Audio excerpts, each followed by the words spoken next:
नमस्कार श्रोते हो, स्वागत आहे आपलं सफर कथा विश्वाची विथ दर्शना या यूट्यूब चॅनलवर. आपण आहोत लेखक मो मराठे यांच्यासोबत पोहरा या कादंबरीच्या सफरीवर. मागील भागात आपण पाहिलं तात्याने हनूला लघुरुद्र करण्यासाठी बोलवलं होतं. आता पाहूयात पुढे. सकाळी उठलो. आंघोळ करतानाही महिमनाची उजळणी करीत होतो. 2-3 म्हणून घेतलं. एके ठिकाणी चुकत आहे असं वाटलं ते पोथीत बघितलं. चुकत होतं तिथे दुरुस्त केलं, स्मरणात ठेवलं. देवळात गेलो. तात्या आधीच पोहोचला होता. मला बघताच म्हणाला, बस खांबाला टेकून, इतर 2 जण यायचे आहेत. या म्हटलं आहे 8:30. बघूया वेळेवर पोहोचतात का. 1-1.5 तास तरी लागतोच आवर्तन आटपायला. त्यानंतर तीर्थ घेऊन यजमानांकडे जायचं. ते देऊन मग इतर पूजा. घरी परतेपर्यंत ऊन कडाडतं नसतं. मी खांबाला टेकून बसलो. सोवळं काय आणलं आहेस, तात्यानं विचारलं. नाही काही, मी म्हणालो. मग काय चड्डी घालूनच आवर्तनं म्हणायला बसणार आहेस. मग काय करू. हा पंचानेस ओलसर आहे, चड्डी सोडून ठेव. मी तात्यानं सांगितल्याप्रमाणे केलं. खांबाशी बसून गाभाऱ्याकडे बघू लागलो. गाभाऱ्यात मोठं शिवलिंग होतं. वर मोठालं अभिषेक पात्र टांगलेलं होतं. गुरव पूजा करीत होता. तो ब्राह्मण नव्हता, तरी शंकराची नेहमीची पूजा तोच करायचा. सोवळं नेसायचा, गळ्यात जानवं घालायचा. इतर 2 ब्राह्मण आले. 4घेही समोरासमोर बसलो. तात्यानं यजमानाचं नाव घेऊन लघुरुद्राचा संकल्प सोडला आणि म्हणायला सुरुवात केली. ओम महिम्नः पारंते परमविदिशो यज्ञसदृशी. इतर 2 ब्राह्मणही म्हणू लागले. मीही त्यांच्या सुरात सूर मिसळून म्हणू लागलो. तात्या महिमनर स्तोत्र म्हणत पुढे गेला. इतर 2घांनी अर्ध्यावर पोचल्यावर आपले आवाज कमी केले. मीही तसंच केलं. तात्या एकटाच म्हणत राहिला. म्हणत म्हणत तात्या आवर्तनासाठी जिथपर्यंत महिम्न म्हणत तिथपर्यंत आला. शिवसुताय नमः म्हणून तो थांबला.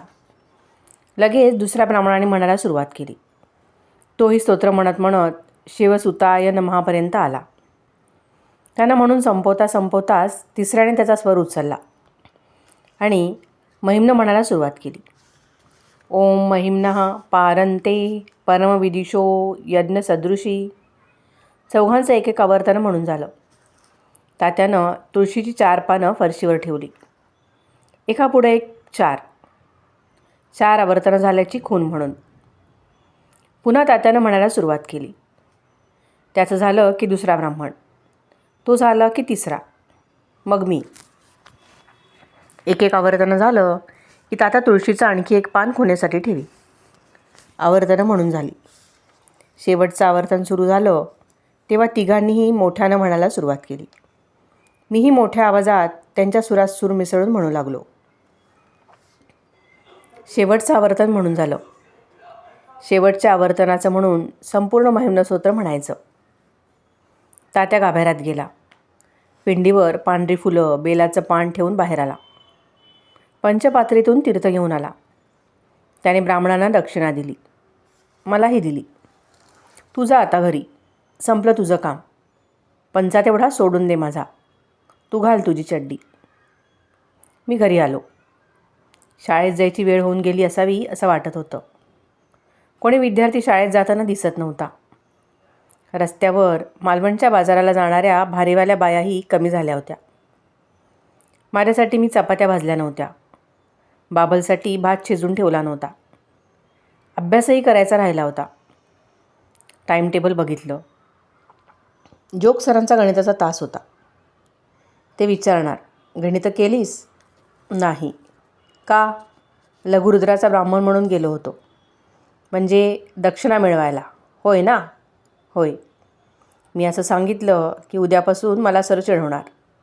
हाक मारताना म्हणणार, ए लघुरुद्राचा ब्राह्मण, गणितं सोडून आणली आहेस का?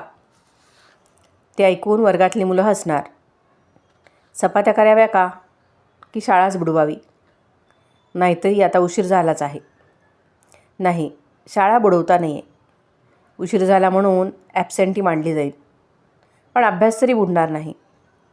बाबलचा भात मात्र करून ठेवायला हवा. मी भरकन स्टोव्ज पेटवला.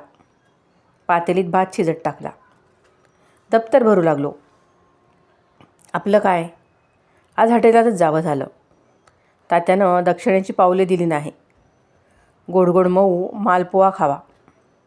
1 का 2 येतील पावलीत. 2 मालपोहे खाल्ले की पुरे, भागेल भूक. भात शिजला. पातेलीवर झाकण टाकून मी स्टोव बंद केला. बाबल दुपारी आला की सोलकढी करील. भात जेवून जाईल. मी दप्तर घेतलं. निघालो. शाळेच्या आवारात पोहोचलो. एकदम शांतता. म्हणजे शाळा सुरू होऊन 1-2 तास झाले असणार. शाळेच्या दारातच खवणेकर सर. पोटात भीतीचा गोळा आला. त्यांना चुकवून तर आज जाणं शक्य नव्हतं. बोलतील तर बोलून घ्यावं. वर्गाबाहेर उभा राहा म्हणाले तर तसं करणं. आता शाळेत येतो आहेस? सरांनी रागाच्या स्वरात विचारलं. होय सर. का? उशीर झाला. का? घरी काम होतं. कसलं? मी काही न सांगता गप्प राहिलो. कसलं काम होतं? सरांनी आवाज चढून विचारलं. भटपणाचं. मी तोंडातल्या तोंडात पुटपुटत म्हटलं. सर काही म्हणाले नाहीत. गप्प राहिले. बसू सर वर्गात? मी विचारलं. बैस. पण ॲबसेंटी लागेल आजची, सर म्हणाले. तोवर तास संपल्याची घंटा झाली. एका वर्गावरून येऊन जोग सर आमच्या वर्गाकडे वळले. मी पटकन पुढे जाऊन सरांना थांबवीत हाक मारली. सर. सर थांबले. त्यांनी विचारलं. काय? त्यांचा स्वर रागाचाच. उशीर झाला आहे शाळेत यायला, पण हेडसरांनी परवानगी दिली आहे वर्गात बसण्याची. मग बसा. सर पण गणितं सोडून आणलेली नाहीत. मी म्हटलं. का? लघुरुद्राचा ब्राह्मण म्हणून रामेश्वराच्या देवळात गेलो होतो आवर्तनं करायला. दक्षरा मिळवायला ना? सरांनी हसत हसत विचारलं. होय सर, मी म्हणालो. पण वर्गात चिडवू नका सर, लाज वाटते. सरांनी त्या दिवशी गणितं करून आणलीस का असं मला विचारलं नाही. नंतर वर्गात कधीही चिडवलं नाही त्यांनी. वार्षिक परीक्षा झाली. माझी स्कॉलरशिप आणि नादारी टिकली. रिझल्ट लागल्यावर सर म्हणाले, पुढल्या वर्षी 10वी. 11वीच्या आधीचं वर्ष. 10वीपासून 11वीची तयारी लागते. तसा अभ्यास सुट्टीतच सुरू करा.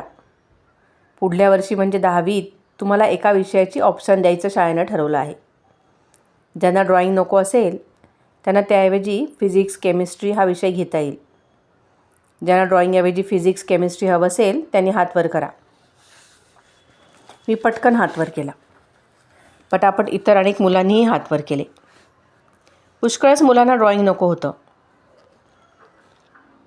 नकोच सर, मी म्हणालो. आमकाही नको ड्रॉइंग, इतर काही मुलं म्हणाली. खरंच अनेक मुलांना ड्रॉइंग हा विषय नकोच होता. तरी या विषयाची सक्ती का बरं शाळा खात्यानं करावी? हेड सरांना विचारायला हवं. मला वाटून गेलं. 10वीला ड्रॉइंग हा विषय नाही ना याची खात्री करून घेण्यासाठी मी सरांना विचारलं. सर, फिजिक्स केमिस्ट्री घेतलं तर ड्रॉइंग नाही ना? नाही. म्हणून तुमची नावं घेतोय मी, सर म्हणाले. चला, पुढल्या वर्षी चिंदरकर सरांचे ड्रॉइंगचे तास नाहीत. रंगपेटी नाही, ब्रश नाही. फुगेवाला काढायचा नाही, क्रिकेट खेळणारी मुलं काढायची नाहीत. मित्रांकडे चित्र काढून दे म्हणून विनवणी करायची नाही. त्या बदल्यात त्यांना निबंध लिहून द्यायचे नाहीत. सरांचे शेरे ऐकायचे नाहीत. त्यांचा मारही खायचा नाही. पोटात भीतीचा गोळा नाही. दिवसभर पोटात गुब्बारा नाही. परसाकडनं आवरून धरून दिवसभर शाळेत वावरायचं नाही. किती मोकळं मोकळं वाटलं. मनावरचं ओझं गेलं. फिजिक्स केमिस्ट्री म्हणजे काय? असेल काहीतरी इतिहास भूगोलासारखं. असू दे, अभ्यास करू आपण त्याचा. पहिला नंबर काढू. पण ते ड्रॉइंग नको. उन्हाळ्याच्या सुट्टीतला कार्यक्रम ठरलेलाच. बहुतेक 1 दिवसाआड संध्याकाळी पुस्तक बदलून आणण्यासाठी नगर वाचन मंदिरात जायचं. तिथं बराच वेळ वाचीत बसायचं. काळोख पडला की घरी यायला उठायचं. येताना बाजारपेठेतून आलं की बाबलचं दुकान लागे भरडावर. थोडा वेळ त्याच्या दुकानात थांबायचं. संध्याकाळी बाबल दुकानात एकटा नसेच.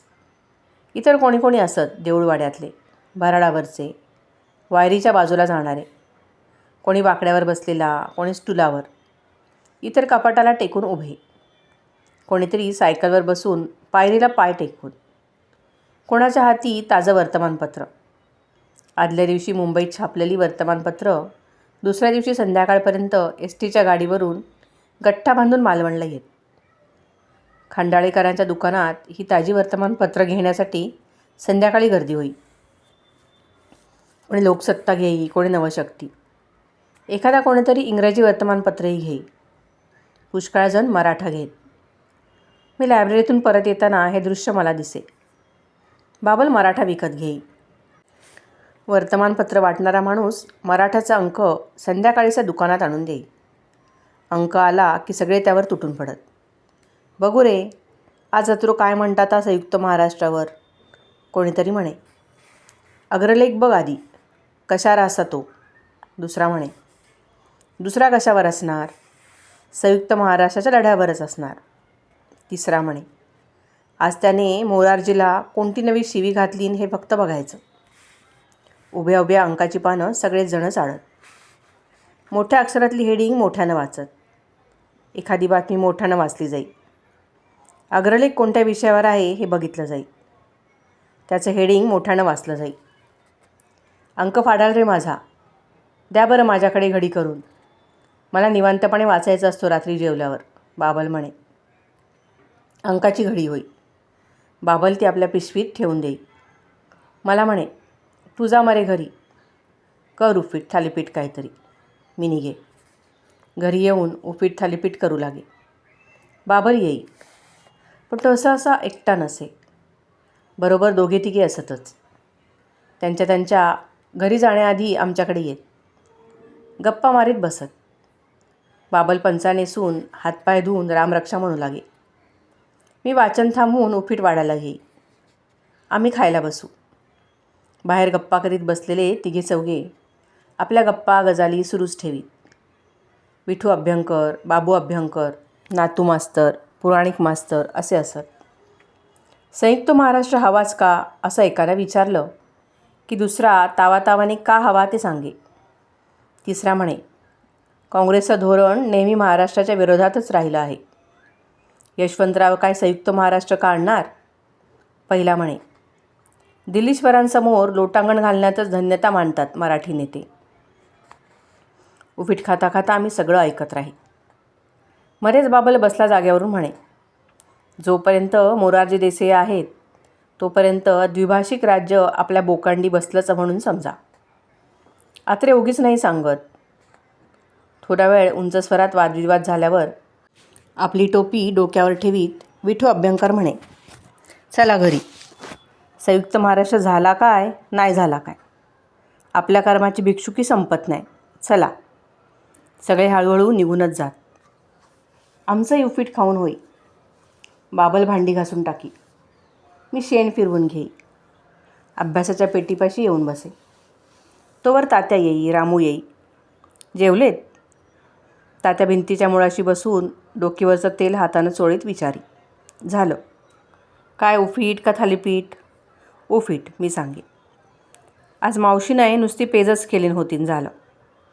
रात्री नुसती पेज म्हणजे सकाळीच भूक लागणार मरे. तसंच भटपणाच्या कामांना जायचं. दुपारी घरी येईस तर नुसती आग पडणार पोटात.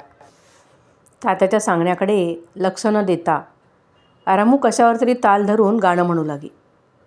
बाबल कंदील लावून घेई आणि अंथरावर पडल्या पडल्या मराठा वाचू लागे. मीही लायब्ररीचं पुस्तक वाचू लागे. तात्या तेल चोळीत बसे. रामू सिनेमाची गाणी म्हणत राही. बाबल, तुझा तो मराठा बाजूला ठेव रे.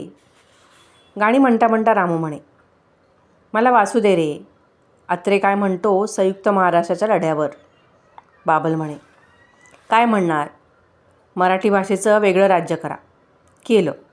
पुढं काय? बेकारी कमी होणार आहे. आमच्यासारख्यांना नोकरी मिळणार. उगीच आपला हा महाराष्ट्र द्या आणि तो महाराष्ट्र द्या. त्यापेक्षा सिनेमाची गाणी ऐक म्हणत रामू सुरू करी. तेरे द्वार खडा एक जोगी. कधी कधी मराठा वाचायचं थांबवून बाबल उठे. दुकानातून आणलेले नवकोरं कापड भिजवू लागे. रामू गाणं थांबवून विचारी, आता रे, मराठा वाचीत होतास ना, तुझा संयुक्त महाराष्ट्र? तो होणारच रे. हुतात्म्यांचं रक्त फुकट नाही जाणार. पण मध्येच आठवण झाली, कापड भिजवून सुकत घालायस हवं. परवा कपडे द्यायचेच शिवून. संयुक्त महाराष्ट्र मिळाला तरी मला पोटासाठी कपडे शिवायला हवेतच मरे. हे मात्र खरं हां, म्हणत तात्या उठे आणि झोपायला जाई. थोड्या वेळाने रामूही उठून जाई. बाबल मराठा वाचू लागे. मी लायब्ररीतून आणलेलं पुस्तक. मेची सुट्टी संपली. पावसाळी ढग आकाशात जमू लागले. काळे मोठे निरनिराळ्या आकाराचे ढग निळ्या आकाशाला व्यापून राहिलेले दिसू लागले. आकाशातून पुढं पुढं सरकताना त्यांच्या सावल्या पृथ्वीवरून पडू लागल्या. ढगांचा गडगडाट होऊ लागला. विजा चमकून जाऊ लागल्या.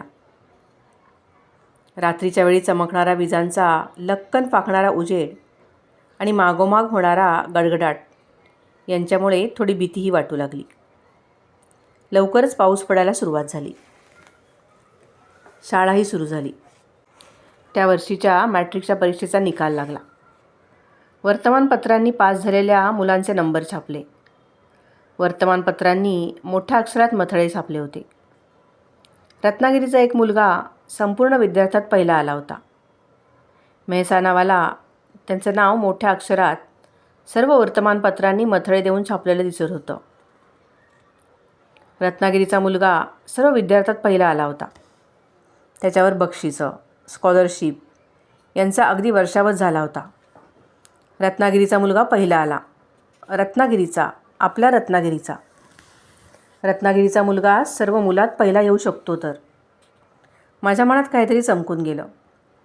मी अभ्यासाला सुरुवात केली. सर म्हणालेच आहेत, 10वी म्हणजे 11वीच्या आधीचं वर्ष. तेवढंच महत्त्वाचं.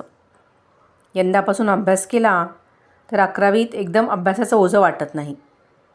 खरं आहे सरांचं म्हणणं. आपण यंदापासूनच 11वीचाच अभ्यास सुरू करायचा. 10वीचा अभ्यास म्हणजेच 11वीचा अभ्यास असं समजून रोजचा अभ्यास रोजच्या रोज संपवायचा. पाठांतर रोजच्या रोज करायचं. पुन्हा पुन्हा पाठ करीत राहायचं. खास करून संस्कृतचं व्याकरण, इंग्रजीची स्पेलिंग, केमिस्ट्रीमधली समीकरणं घोकत राहायचं. मोठ्यानं मनातल्या मनात. लाकडं फोडून घेताना, चपात्या भाजताना, अंघोळ करताना, पाणी काढताना. इतर वाचन कमी करावं का? लायब्ररीतून पुस्तक आणून वाचणंच बंद करावं? नको, ती तर वाचायलाच हवी. नुसती अभ्यासाची पुस्तकं वाचायची म्हणजे किती कंटाळा येईल. ती पुस्तकं वाचण्यासाठी वेळ काढायचा. पण नेहमीचा अभ्यास वेळेच्या आधी संपून. एके दिवशी रामू मला म्हणाला, हनू, तू महादेव शास्त्री जोशींची गोष्टींची पुस्तकं वाच जरूर. आणतो लायब्ररीतून. मी उत्साहाने म्हणालो. खरंच वाच. रामू पुन्हा म्हणाला, काय गोष्टी लिहितात रे एक एक. एकदम मनाला भिडतात. काय प्रसंग रंगवतात. काय पात्र निर्माण करतात. एकदा वाचली गोष्ट की विसरायला म्हणून होत नाही. गोव्यातलं वातावरण मस्त रंगवतात. भावबळ नावाचा संग्रह वाचला मी त्यांचा. तूही वाच. बाबल, तूही वाच रे. महादेव शास्त्री जोशी हे नाव मला माहीत होतं. त्यांनी लिहिलेली काही पुस्तकं मला बक्षीस मिळाली होती. परीक्षेत नंबर आला म्हणून. निबंध स्पर्धेत, वक्तृत्व स्पर्धेत नंबर आला म्हणून. शाळेतल्या निबंध स्पर्धात, वक्तृत्व स्पर्धात मला बक्षीस मिळत ती पुस्तकंच असत. त्यात महादेव शास्त्री जोशी यांनी लिहिलेली पुस्तकं असतच. मी ती सगळी वाचून काढीत असे. माझ्या पुस्तकांच्या पेटीत ठेवीत असे. शाळेत वर्गात वाचायला पुस्तकं मिळत. त्यातही त्यांची पुस्तकं असत. पण त्यांचा धडा मराठीच्या पुस्तकात मात्र नव्हता. रामूनं मुद्दाम सांगितलं होतं, तू जोशींची गोष्टीची पुस्तकं वाच. भावबळ. मी लायब्ररीतून भावबळ पुस्तक आणलं. गोष्टी होत्या. रामूनं वर्णन केलं तशाच गोष्टी होत्या. मनाला भिडणारे, लक्षात राहणारे प्रसंग होते. छान निसर्ग वर्णनं होती. ती वाचताना पुन्हा गोव्यातच जाऊन आल्यासारखं मला वाटत होतं. महादेव शास्त्री गोव्याचे आहेत की काय? नक्कीच. त्याशिवायच का त्यांच्या गोष्टीत गोव्याची निसर्गवर्णने येतात. लायब्ररीत मिळाली ती महादेव शास्त्रींची सगळी पुस्तकं मी वाचून काढली. कितीतरी गोष्टी मनात घर करून राहिल्या. अधूनमधून बाली सोमन आमच्याकडे यायचा. तो बेळगावला दुर्गाप्रसाद आणि कंपनीच्या पेढीवर काम करायचा. बाली तळकटचा. दुर्गाप्रसाद म्हणजे तळकटचे सुपारीचे व्यापारी, भाळ्या जोशी यांचे भाऊ. त्यांची बेळगावला पेढी होती. घाऊक व्यापार करायचं दुकान. बाली तिथं काम करी. व्यापाऱ्याच्या कामासाठी कोकणात येई, मालवणला येई. आला की आमच्याकडे राही. खाकी कापडाची हाफ पॅन्ट घाली, रेगारेगांच्या कापडाचा फुल शर्ट. पण त्याच्या बाया मनगटावर अर्धवट दुमडलेल्या, केस भांग पाडण्या इतके वाढलेले. मधोमध भांग पाडी. येताना माझ्यासाठी बिस्किटांचा पुडा घेऊन येई. आधी तो बाबलच्या दुकानात जाई. तिथून तो आणि बाबल घरी येत. बाली आला की मी ताजं थालीपीठ लावायला घेई. तो खूप गप्पा मारी, वेगवेगळ्या विषयांवर. तो रामू यांच्या गप्पा आमच्याकडे बऱ्याच रंगत. रामू मधून सिनेमाची गाणी म्हणत राही. मधूनच बालीशी काहीतरी बोलत राही. बाबलही त्यात भाग घेई. राजकारण, नेहरू, शेख अब्दुल्ला, संयुक्त महाराष्ट्र, अत्रे, SM जोशी यांच्याबद्दल ते बोलत. बाली बरंच काय काय सांगे. एकदा म्हणाला, मला ना एक नाटक लिहायचं आहे. लिही रामू म्हणे. आमच्या थोरल्या भावानं पण एक नाटक लिहायला घेतलं होतं, पण गेला बिचारा. नाटक अपुरंच राहिलं त्याचं. आज तो जिवंत असताना तर प्रसिद्ध लेखक झाला असता, सांगतो तुला. नाटकाचा विषय काय नाही विचारलंस? बाली म्हणे. प्रेमाचाच असणार विषय. नाही, बाली म्हणे. विषय ऐतिहासिक आहे. शिवाजी अफझल खान भेट. अफझल खानाचा वध. केवढी कलाटणी मिळाली रे मराठ्यांच्या इतिहासाला त्या प्रसंगाने. अफझल खानानं जर महाराजांना मिठीत आवळून मारून टाकलं असतं तर? कल्पना कर. हिंदवी स्वराज्य स्थापना अशक्य होती. भव्य घटना. तिच्यावर मला नाटक लिहायचं आहे. राम गणेश गडकऱ्यांच्या शैलीत. राजसन्यास यासारखं. राजसन्यास अपूर्ण आहे, पण त्यात प्रतिभा दिसते रे गडकऱ्यांची. तसं नाटक लिहायचं आहे माझ्या मनात. बघूया पेढीच्या नोकरीतून कधीसा वेळ मिळतो. बाली बोलता बोलता थांबून वेळी पेटवायचा आणि झुरके घेत राहायचा. मी त्याच्याकडे बघत राहायचो. अगदी तोच विषय बालीनं नाटकासाठी घेतला आहे. आपण आणि मधू ज्यावर नाटक लिहिणार होतो तोच. शिवाजी अफझल खान भेट आणि अफझल खानाचा वध. आपणही या विषयावर नाटक लिहायचं मोठं झाल्यावर. बालीने कसं लिहिलं असेल नाटक? मी विचार करू लागलो. एके दिवशी भाई पेडणेकर सर म्हणाले, हिंदीच्या परीक्षेचे वर्ग सुरू करतोय. तू बस प्रबोध परीक्षेला. यंदा 10वीत प्रबोध, पुढल्या वर्षी प्रवीण. मी पटकन होकार दिला नाही. ते बघून भाई म्हणाले, 10-12 तरी मुलं बसणारी हवीत, तरच क्लास चालवता येतो. उपयोग होईल तुम्हाला. तुला तर नक्कीच होईल. SSCत टक्केवारी वाढेल हिंदीची. निबंध चांगले लिहिता येतील. प्रबोध परीक्षेचे तास सुरू झाले. आठवड्यातून 3दा. शाळा सुटल्यावर संध्याकाळी.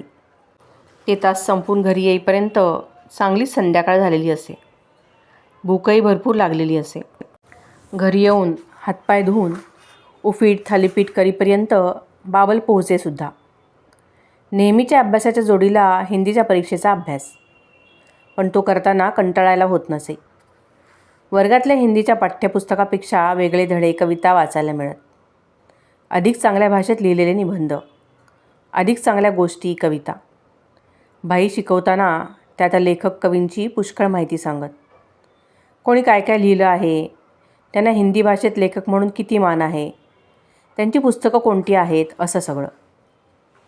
नगर वाचन मंदिरात अनुवाद नावाचं मासिक येई. पुस्तकाच्या आकाराचं.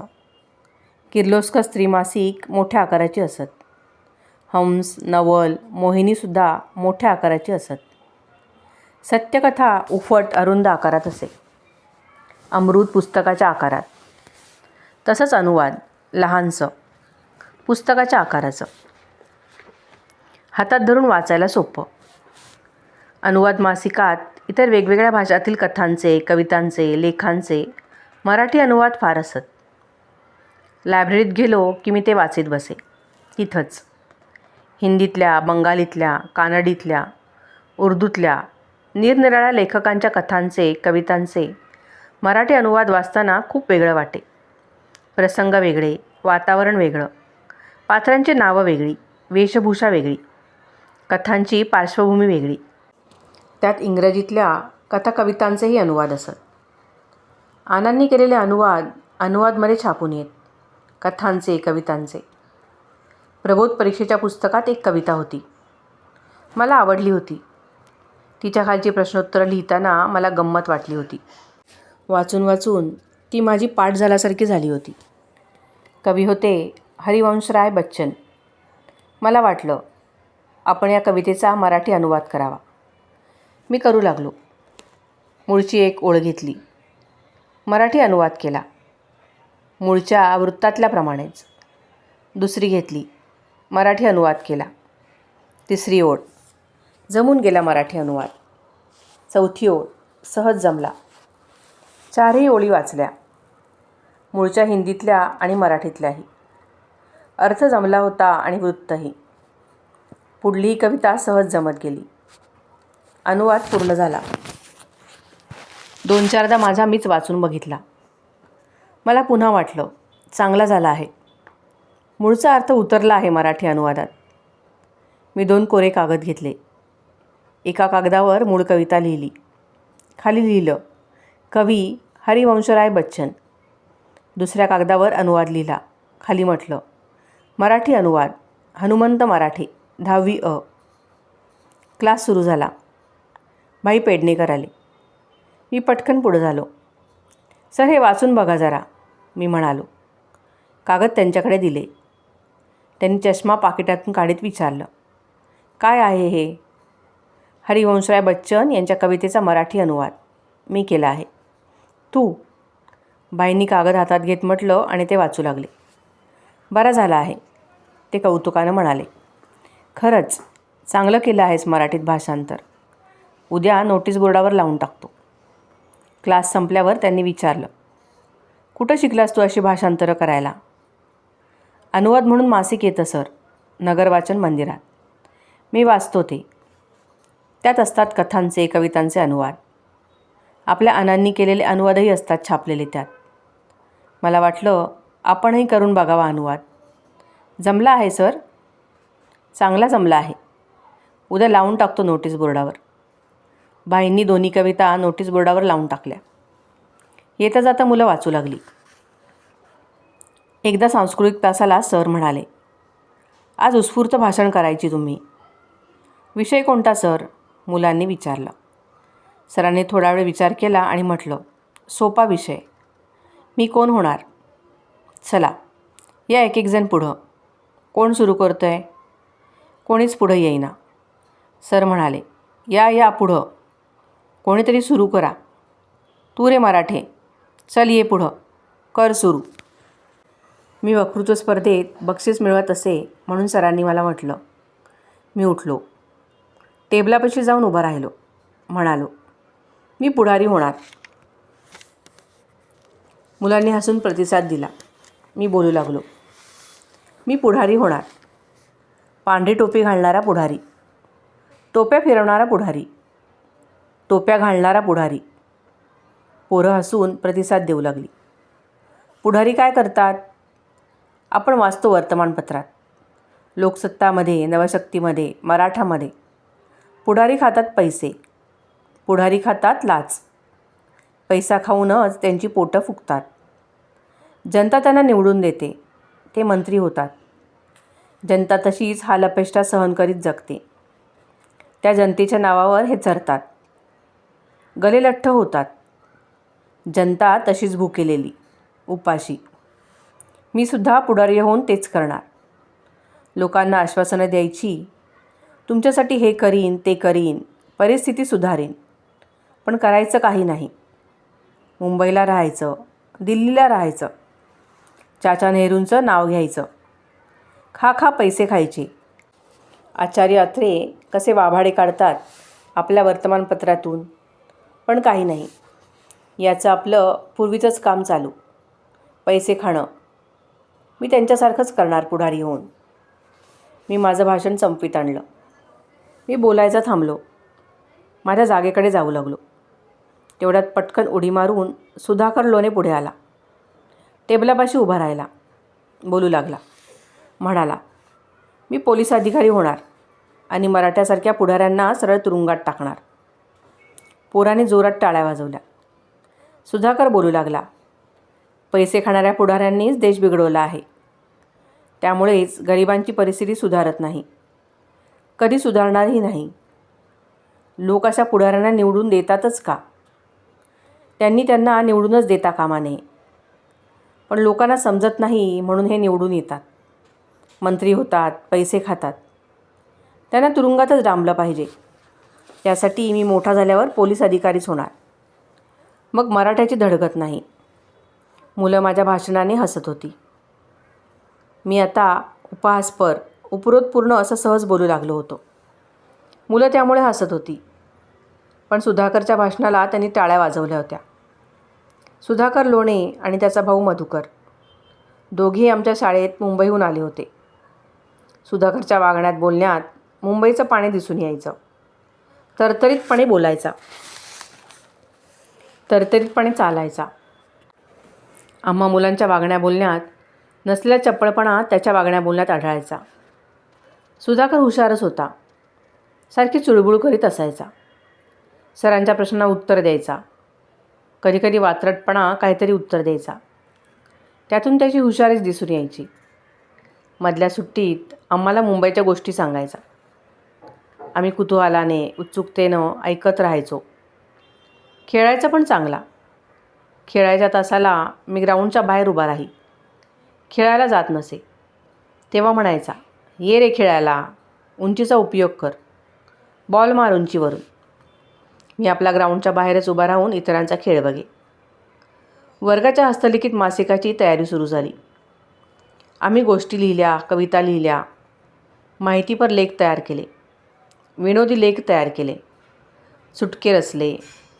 मी लिहिलं, नाटेकरांनी लिहिलं, आंबेकर, गोरे, वेर्णेकर यांनी लिहिलं, सुधाकर लोरेनं लिहिलं. त्यानं गोष्टी लिहिल्या, माहितीवर लेख तयार करून दिला. बाळ्या आंबकरने रंगीत कागदावर रंगाचा स्प्रे मारून दिला. चांगलं हस्ताक्षर असलेल्यांनी त्या कागदावर लेख लिहिले. चित्र चांगली काढू शकणाऱ्या मुलांनी चित्र काढली. जमलेले सगळे लेख चांगल्या हस्ताक्षरात लिहून झाले. आम्ही एकत्र बसलो. किती पाणी झाली ती बघितलं. आणखी 4 पाणी तरी लेख आयो. एकजण म्हणाला, मी लिहतोय. सुधाकर म्हणाला, रहस्यकथा लिहतोय मी. कधी देशीत? उद्या शाळेत येताना घेऊन येतंय. सुधाकर सहज म्हणाला. दुसऱ्या दिवशी शाळेत आल्या आल्या त्याने दप्तरातून कागद काढून आमच्यापुढे करीत म्हणाला, घ्या रहस्यकथा, 4 पानं भरतील. आणखी हवी असली तर सांगा, उद्या नवी लिहून आणतो. संध्याकाळ झाली. काळोख पडला. घरात दिसेनासं झालं. अक्षरं दिसेनाशी झाली. मी कंदील लावला, चिमणी लावली. चुलीच्या खोलीत आलो. चूल पेटवली.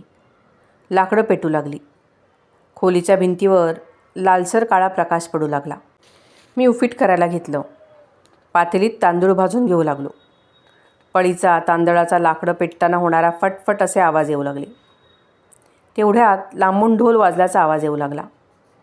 विशिष्ट पद्धतीने वाजणारा ढोल, त्यातून निघणारे विशिष्ट बोल. श्रोतेहो, आजच्या भागात इथेच थांबूयात. आता हे ढोल कशासाठी वाजतायत ते ऐकण्यासाठी भेटूयात पुढील भागात. तोपर्यंत धन्यवाद. लाईक, शेअर आणि कमेंट करायला विसरू नका.